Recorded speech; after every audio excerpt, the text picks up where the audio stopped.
நம்ம இன்னைக்கு மோர் தாளிக்கிறது எப்படின்னு பார்க்க போறோம். அதுக்கு நான் இன்னைக்கு 2 கப் தயிர் எடுத்து நல்லா தண்ணி விட்டு கடைஞ்சி எடுத்து வச்சிருக்கேன்.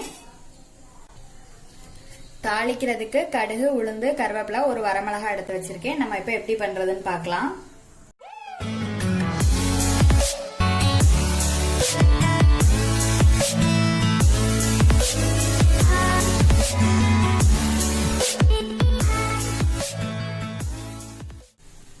தாளிக்கிறதுக்கு எண்ணெய் விட்டுருக்கேன். வரமிளகாய் போட்டுக்கலாம்.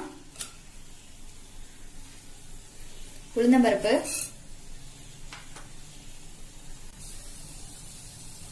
கடுகு,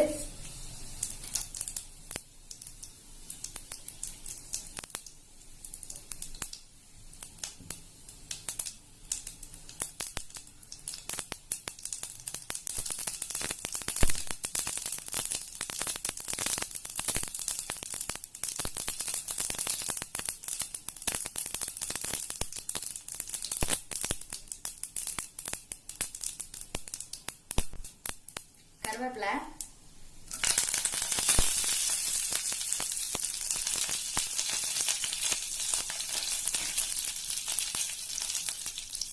இப்போ அடுப்பை சிம்ல வச்சுட்டு நம்ம கடைஞ்சி வச்சிருக்கிற தயிரை விட்டுக்கலாம்.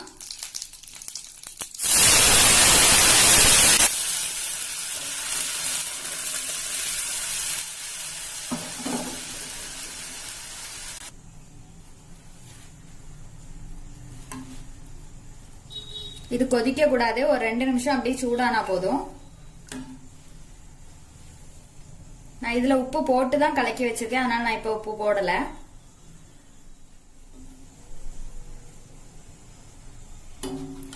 இது 2 நிமிஷம் ஆயிடுச்சு. அடுப்பு ஆஃப் பண்றேன். இப்ப இது ரெடி ஆயிடுச்சு. இது மாதிரி நீங்களும் செஞ்சு பாருங்க. செஞ்சு பார்த்து எப்படி இருக்குதுன்னு சொல்லி கமெண்ட்ல சொல்லுங்க.